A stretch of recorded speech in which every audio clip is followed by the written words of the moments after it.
À la une, ce samedi 29 septembre, le service hématologie du CHUM restera ouvert. La décision a été prise hier. Menacée de fermeture pour manque de médecins, l'unité continuera d'accueillir le public. Une bonne nouvelle pour le personnel. Consultation gratuite avec les notaires. Dans le cadre des rencontres notariales, le public pouvait obtenir des conseils gracieusement. Plus de 100 personnes ont fait le déplacement aujourd'hui et pendant 2 jours, les professionnels étaient à leur disposition. 8e édition des Journées de l'industrie électrique. Pour l'occasion, EDF ouvrait ses portes sur 2 sites. À Ducos, il était question d'énergie renouvelable avec une unité de production solaire. En football, la 3e journée du championnat de Régional 1 a été marquée par le match nul entre le Golden Lion et le club colonial. Le point sur les autres résultats dans ce journal. Mesdames, Messieurs, bonsoir. Ravi de vous retrouver pour le journal. Vous pouvez suivre notre tranche info en direct sur la page Facebook d'ATV. Le service d'hématologie du CHUM restera ouvert. La décision a été prise suite à une réunion qui s'est tenue hier après-midi. Une nouvelle organisation est en revanche à l'ordre du jour. Du côté du personnel soignant, c'est une véritable satisfaction. L'accueil du public se poursuivra au sein de l'unité. Nous écoutons maintenant la réaction de Ginia Folleville, infirmière au service hématologie. Elle répond à José Le Chartier. L'hôpital de jour, pour elle, va rester ouverte, avec une prise en charge normale, tout simplement, des patients qui ont l'habitude de s'y rendre avec des protocoles déjà établis. Pour ce qui est de l'hospitalisation complète, les choses seront légèrement différentes, puisque la première quinzaine du mois d'octobre, donc d'ici lundi, les patients qui y seront accueillis seront surtout pris en charge en attente d'une orientation la plus adaptée donc, pour leur situation, tout simplement. Nous aurons le concours et l'aide de médecins d'oncologie, des médecins de ville initialement, et puis par la suite le concours de médecins de l'Hexagone. Je tiens à signaler néanmoins que les patients ne bénéficieront pas de prise en charge pour ceux qui nécessitent en tout cas des prises en charge lourdes, donc pas de chimiothérapie lourde, etc. Ces patients par contre qui d'aventure seraient dans une situation aiguë, seraient pris en charge par contre par des spécialistes de l'Hexagone. Nous sommes satisfaits, nous allons dire néanmoins pour nos patients, parce qu'initialement la décision de fermeture nous arrivait comme un coup de marteau, on va dire. Donc nous sommes bien loin aujourd'hui de cette décision. Nous sommes quand même satisfaits de l'organisation en place. Je vais quand même profiter de votre micro pour remercier la population martiniquaise pour la grande mobilisation qu'il y a eu pour cette cause, parce qu'au final, c'est l'affaire de tous et nous avons effectivement ressenti néanmoins la présence de la population à nos côtés dans ce combat. Des images assez impressionnantes maintenant. Une forte houle a été constatée au nord de la Martinique. À Grand-Rivière, des vagues de près de 6 mètres ont déferlé jusque dans le bourg. Un phénomène qui a inquiété les riverains mais qui n'a fait aucun blessé. La Martinique est toujours placée en vigilance jaune pour mer dangereuse à la côte.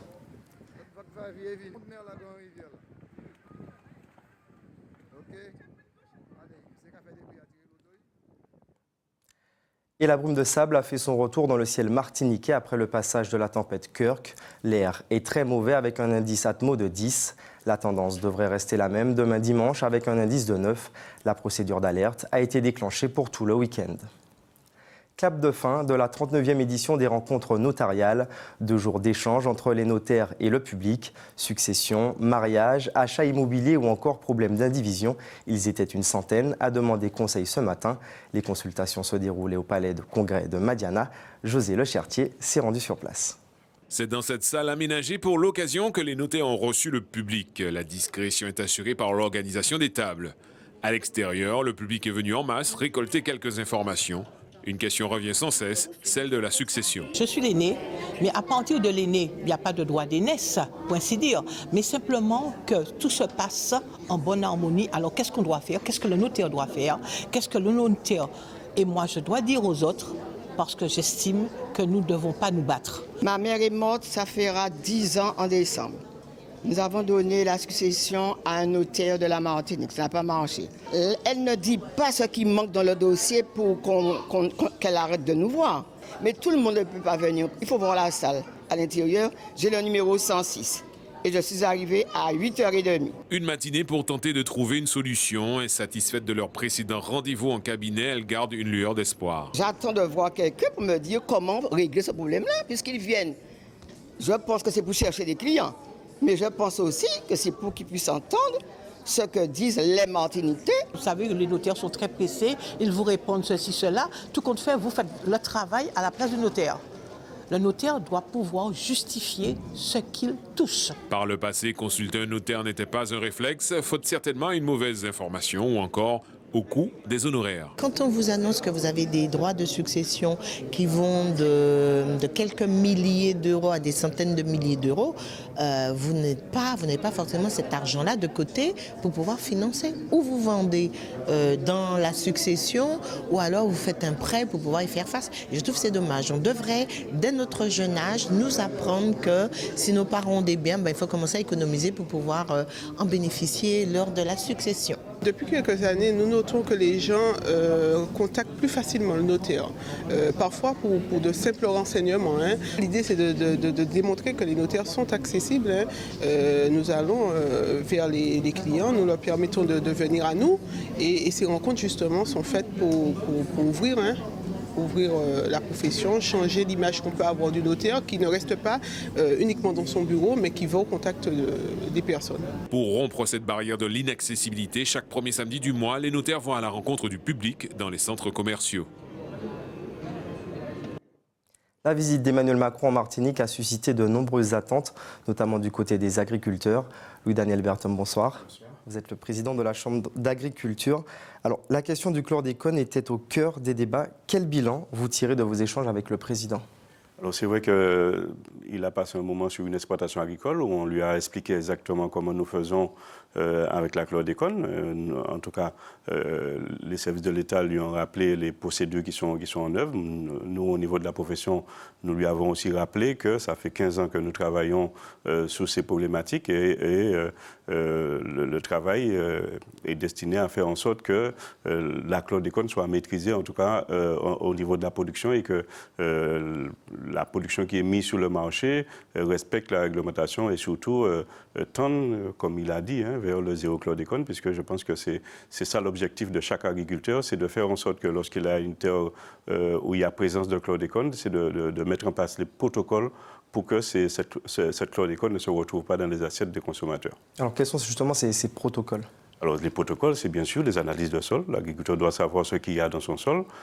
Ensuite, en fonction de ce qu'il y a dans son sol, mettre en place un certain nombre de protocoles de culture adaptés à la situation de son sol. S'il y a de la chlordécone, il sait qu'il ne peut pas faire des productions comme des dachines, des ignames, enfin tout ce qui est dans le sol. S'il n'y en a pas, il peut faire tout ce qu'il veut. Et puis, il y a des cultures qui sont à privilégier sous les terres chlordéconées. C'est tout. Emmanuel Macron a reconnu un scandale environnemental avec une responsabilité de l'État. Qu'attendez-vous maintenant ? Je crois qu'il y a deux choses que nous, au niveau de la profession, nous attendons. C'est bien sûr que des agriculteurs qui ne peuvent pas continuer à travailler leur terrain, et d'ailleurs l'agriculteur l'a dit, c'est qu'on puisse leur donner les moyens soit d'aller sur d'autres terres, soit effectivement de moderniser, de réformer un peu leur façon de travailler pour qu'ils puissent continuer à avoir une traçabilité irréprochable. Et donc je crois que ça c'est important. La collectivité a indiqué qu'elle a des terres disponibles et donc nous allons nous rapprocher d'elle pour savoir comment faire en sorte que, d'une part, des agriculteurs, notamment des jeunes qui sont en recherche de terrain, puissent avoir ces terrains-là pour travailler, mais il faut absolument que la recherche progresse et nous permette d'avoir des éléments pour travailler à nouveau. Alors, quand on dit ça aussi, nous savons aussi qu'il y a des terres qui sont sur la Martinique, qui sont disponibles, mais qui n'ont pas d'infrastructure, qui n'ont pas d'eau, qui n'ont pas d'irrigation.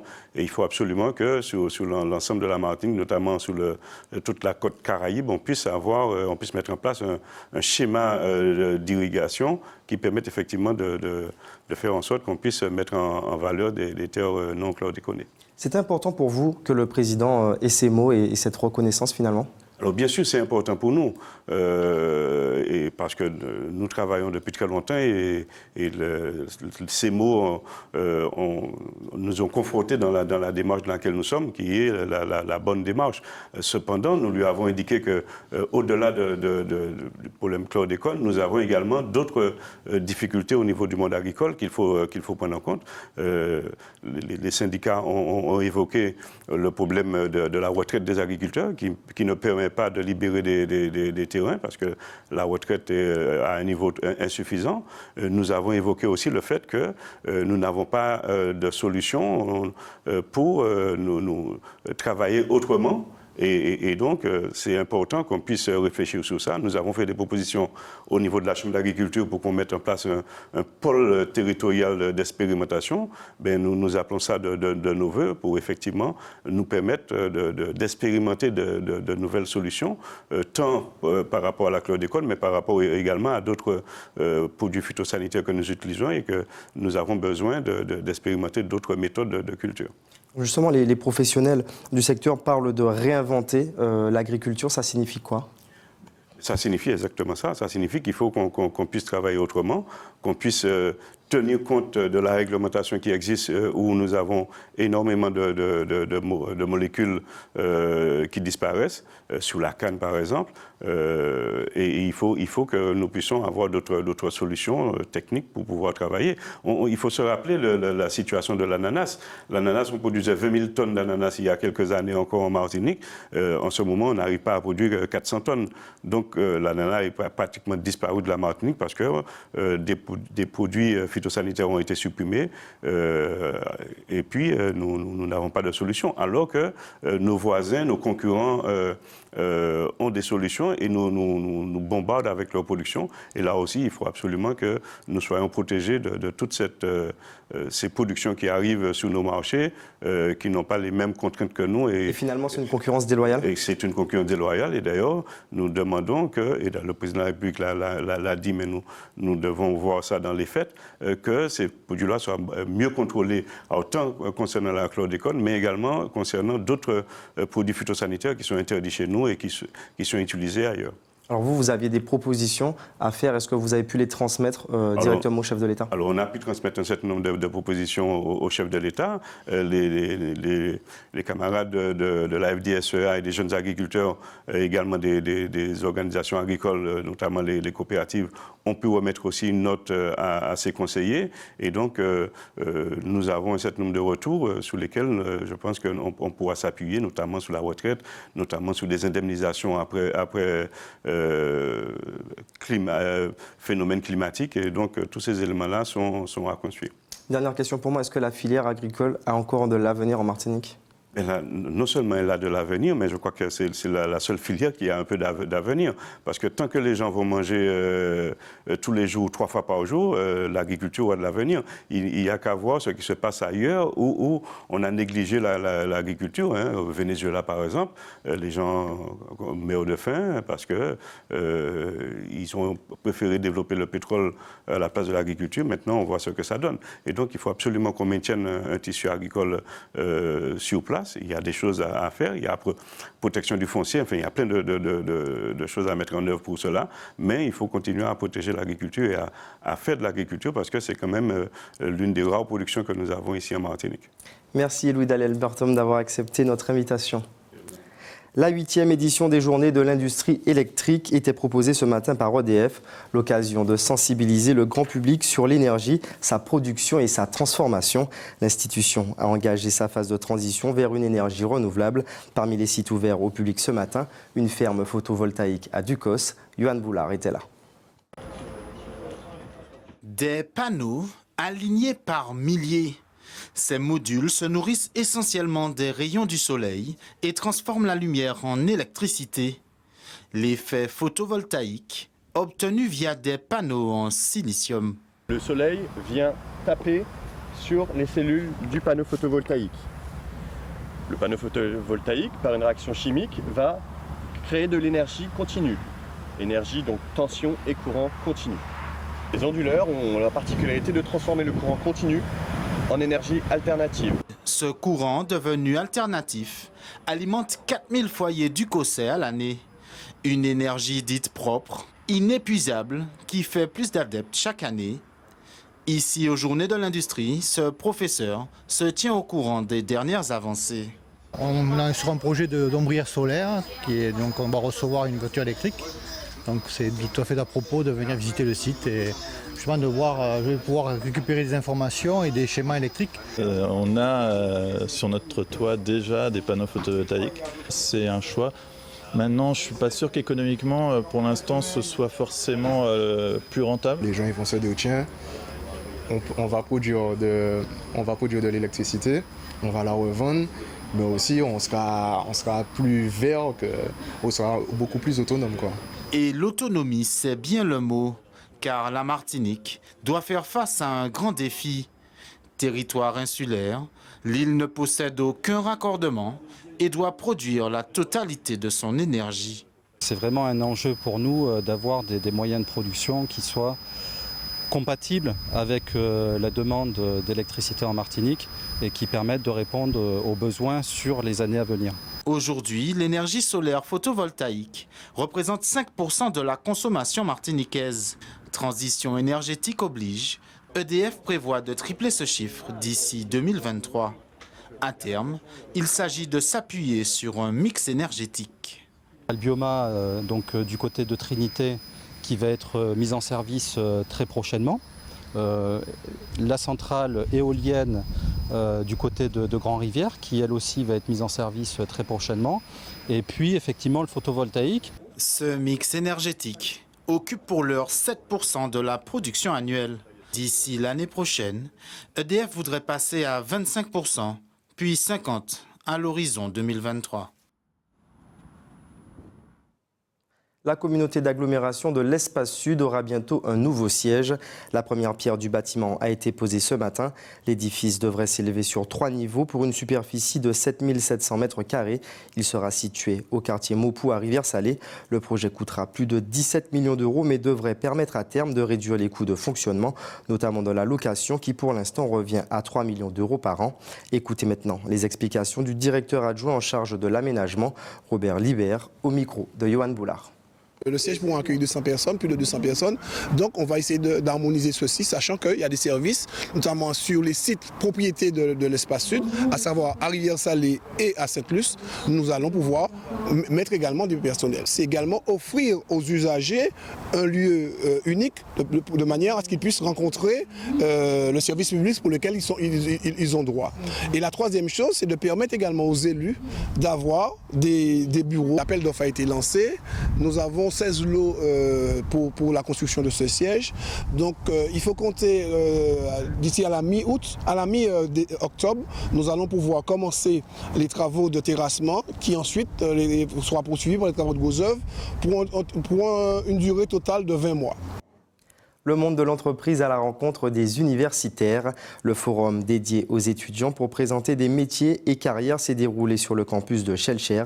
Ils étaient une cinquantaine à participer aux échanges. Un partenariat entre l'Université des Antilles et le groupe GBH. Objectif, agir pour la formation et l'emploi. Écoutez ces réactions au micro de Sandrine Claude. Je suis venue au forum des métiers en ce jour afin de rencontrer des professionnels. Notamment des juristes des droits des sociétés, droit social, voilà, des experts comptables et autres, afin d'avoir un peu des retours d'expérience pour pouvoir mieux se former. Voilà. Ce moment nous permet vraiment d'approfondir nos connaissances sur le monde de l'entreprise en quelque sorte, parce qu'on peut profiter de rencontrer des professionnels, en tout cas pour moi c'est pour ça que je suis venu, c'est pour rencontrer des professionnels et donc ça fait un petit peu une idée de ce qui nous attend. L'intérêt des ateliers est de permettre aux étudiants, pour la plupart, de pouvoir s'identifier aux professionnels qui sont présents sur le forum ou pouvoir se construire un parcours professionnel en lien avec leur formation. Les professionnels rencontrent les étudiants pour des échanges individuels avec des présentations de leur métier, de leur parcours et de leur expérience. En bref, Olivia Luscap a été couronnée hier Miss Martinique. La jeune Robertine de 18 ans a su séduire le jury. Elle vise maintenant le titre de Miss France. Elle ira défendre les couleurs de la Martinique en décembre prochain. En sport, en football, début hier soir de la 3e journée du championnat de Régional 1. 3 matchs au menu, dont le choc Golden Lion Club Colonial. Une rencontre qui s'est soldée par un match nul, 1 but partout. Le point sur cette rencontre et les autres résultats avec Karil Chassol. Ce choc entre le Golden Lion en rouge et le Club Colonial démarre sous les chapeaux de roue. Les deux formations se rendent coup pour coup. Même si les Joséphins font preuve d'une meilleure maîtrise, ils prennent le jeu à leur compte et après quelques tentatives infructueuses,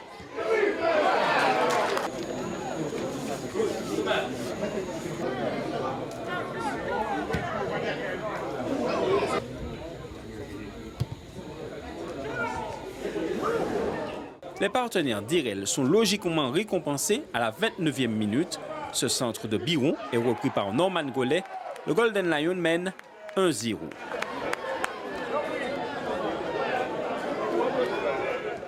Les Joséphins tentent de se mettre à l'abri.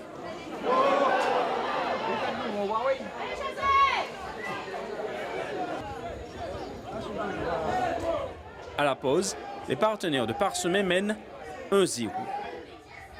Au retour des vestiaires, les Joséphins poursuivent sur leur lancée.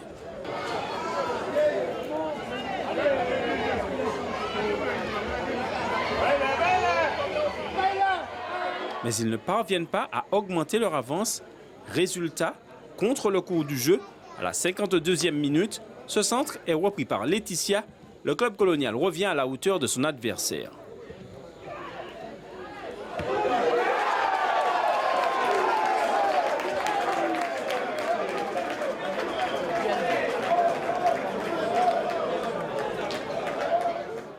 Si les Joséphins mettent à contribution Varsovie,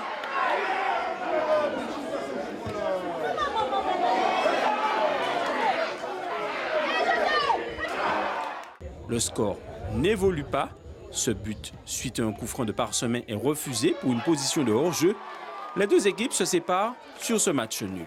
On rencontre une équipe qui était bien organisée défensivement, qui joue bien en bloc. Et on a aussi pu constater que leur jeu a changé. Je pense que c'est dû au changement d'entraîneur. Maintenant, ils jouent plus au ballon, ils font plus circuler le ballon. Après, on savait et on connaît le Club Colonial. On sait que c'est une équipe qui est difficile à rencontrer. Et ils l'ont encore montré ce soir. Après, on a un manque d'efficacité devant le but. Après, c'est des choses qui arrivent, mais on va travailler pour que ça ne se reproduise pas. On voulait continuer sur la lancée du week-end dernier. Donc, on fait une bonne entame de match. On prend un but, je veux dire bête. On aurait pu éviter clairement. Après, c'est le foot. Et on a fait le plus dur en revenant au score. Donc, faire un partout chez le Golden Lion, c'est une très bonne prestation. Maintenant, il y a encore du travail. Comme je l'ai dit, rien n'est parfait. On continue à travailler et on espère qu'on va continuer à s'améliorer pour les prochains matchs. Toujours hier soir, le co-leader, le New Star, s'est fait surprendre par l'émulation, défaite 2-1. La Samaritaine a battu le Racing à domicile 1-0. Cet après-midi, le club franciscain a atomisé les sorts 5-1. Score fleuve également pour l'US Robert aux dépens du RC Lorrain 4-0. Deux matchs se jouent en ce moment même. Aiglon Assois, Georges Gracian et Golden Star, RC Saint-Joseph à Pierre-Aliquer. Au classement, le club franciscain, solide leader avec 3 points d'avance sur le New Star, 4 sur le club colonial et 5 sur la Samaritaine. En bas de tableau, on retrouve le RC Rivière Pilote, l'Asso et le Golden Star. C'est l'heure de votre JT des communes du samedi. Retour sur les meilleurs moments de la saison.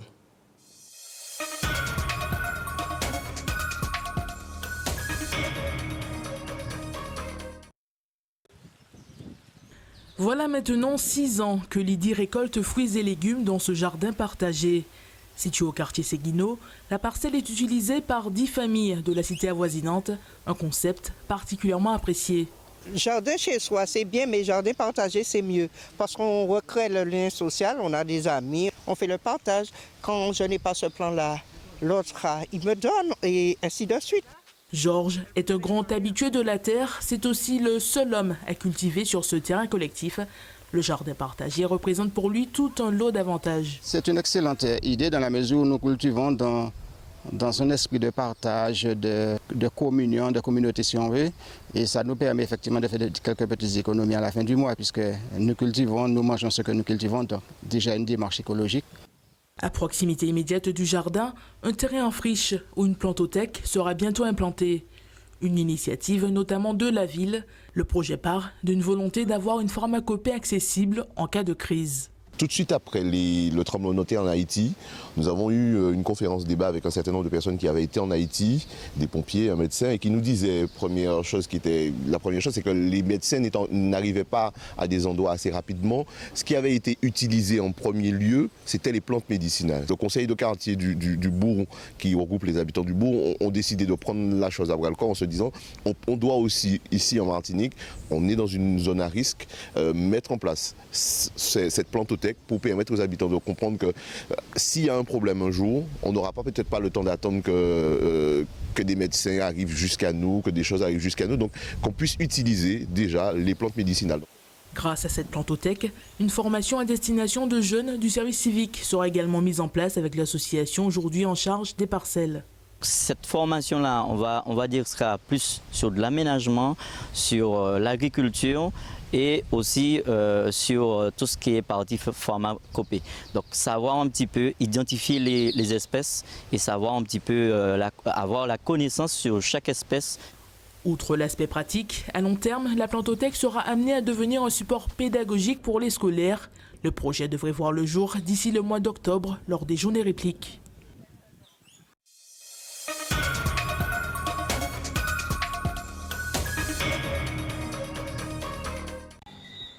En Bafeitolla, l'unique restaurant de Madiana-Plage. Patrice Duranty est le gérant du lieu, un site qui possède un nom atypique mais aussi une histoire bien spéciale. Ce sont les clients qui l'ont dénommé ainsi. Le nom que j'avais donné c'était Casse-Navire, parce qu'à l'époque Chéchos l'appelait Casse-Navire. Et ce sont des jeunes qui étaient de Guanaral qui m'ont dit non. Ce truc-là, on va changer de nom, on va donner le nom en Bafeitolla. Et c'est comme ça que c'est parti. Et puis j'ai gardé le nom puisqu'il y avait beaucoup de succès. À l'origine, le restaurant était encore un snack et se trouvait dans le bourg de Chelcher. Les locaux ont été implantés ici en 2011. Une évolution positive pour le patron. Il a su préserver ce côté authentique en voyant évoluer sa clientèle. J'ai dit, je fais un truc plus intime. Et puis bon, ça me fait plaisir de voir des mamies qui viennent, parce qu'à l'époque, c'était que des jeunes. Aujourd'hui, il y a des mamies, on fête l'anniversaire des mamies, des papis. Il y a des enfants qui courent dans le restaurant, ça, c'est bien à voir. S'il y a bien une particularité ici, c'est la décoration. Je suis branché africain. Et j'ai dit, j'enlève un peu de l'Europe en Martinique pour mettre un peu d'Afrique. Parce que nous sommes en Martinique. Hein. Sac de jute, bois flot et éléments naturels. Un cadre séduisant pour les habitués. Ce restaurant, il a une signature, une originalité qui le rend attrayant et vraiment sympathique. La déco, il rappelle la mer. C'est bien, c'est reposant. C'est un cadre très reposant. Au fourneau, c'est le fils de Patrice qui œuvre. Passionné de cuisine, il a rapidement souhaité intégrer l'entreprise familiale. Les plats sont marqués par la couleur locale. Tout ce qui travaille, le lambi, igname, dachine, patate, tout ça, on aime travailler ce produit-là. Donc effectivement, c'est ce qui fait notre force. Notamment une petite brochette de poulet qui existe depuis longtemps. Ah oui, là par contre, cette brochette existe depuis au moins 20 ans, je pense. Mais le secret reste dans la famille. Non, on ne dévoile pas tout. En Bafeitolla a su faire de sa singularité une force. L'entreprise fonctionne depuis près de 30 ans. Chapeau.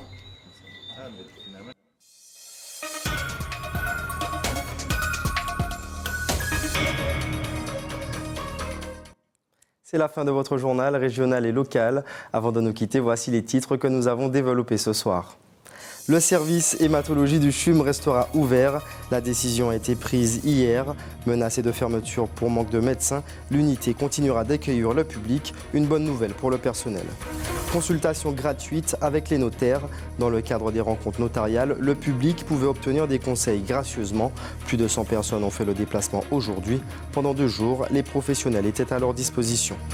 8e édition des Journées de l'industrie électrique. Pour l'occasion, EDF ouvrait ses portes sur 2 sites. À Ducos, il était question d'énergie renouvelable avec une unité de production solaire. En football, la 3e journée du championnat de Régional 1 a été marquée par le match nul entre le Golden Lion et le club colonial. Nous avons également fait le point sur les autres résultats dans ce journal. Place maintenant à l'actualité nationale et internationale avec nos confrères de BFM TV à 20h, la nouvelle saison de Danse avec les stars. On se retrouve demain à 18h50 pour les titres. Passez une très bonne soirée avec la suite de nos programmes.